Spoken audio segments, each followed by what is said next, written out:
এই ছোটবেলায় হারা গেছি 27 বছর আগে। অভাবের কারণে বাচ্চাটা এক মহিলা নিয়ে গেছে যে আমরা থমো, যে আমার বাসার কাম করবে, তোমারও পেট চলবে, ইয়ারও চলবে, এইভাবে কয়া নিয়ে গেছে। নিয়ে যায়া তখন করে মোবাইল আসিল নে, কিছু আসিল নে, পারে আমি ভুগরানির বাড়ি যাই, আর বাড়ি যাই, ভুগরানি কয়ে বলে আছে, তোমার বাচ্চা আছে, মৃত্যু হয় নাই, বাঁচিয়ে আছে, এই কথায় আসি। তো এখন এই যে একটা এখন খোঁজ পাওয়া গেল, আমার দেশের লোকে খোঁজ দিলে, দিয়ে তাকে আমার 3জন ছেলে দেয় আনছে।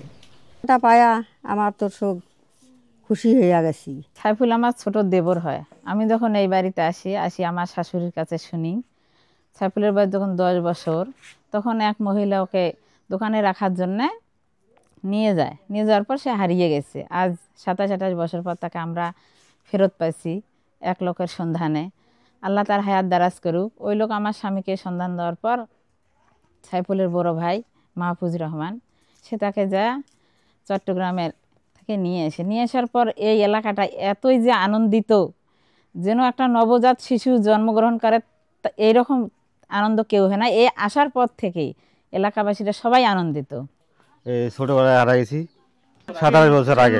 আমি যখন পড়েছি এটা যাই চট্টগ্রামে, এটা চিটাগাঙ্গে মলি একটা নিচে কাজের সন্ধানে নিয়ে যায়, চাকরি দেবার কারণে নিয়ে গেছে।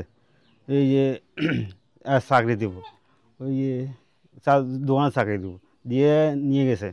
আমি ট্রেন নামছি, ট্রেনের ট্রেন ছাড়িয়েছে, আমি তো লক্ষ্য নাই, পথে পথে ঘুরে আসি আর খাসি মাঝে বোতল তো আসি, এই যে ভাত খুঁজি খাসি, পরে 7 জন সরে গেছি।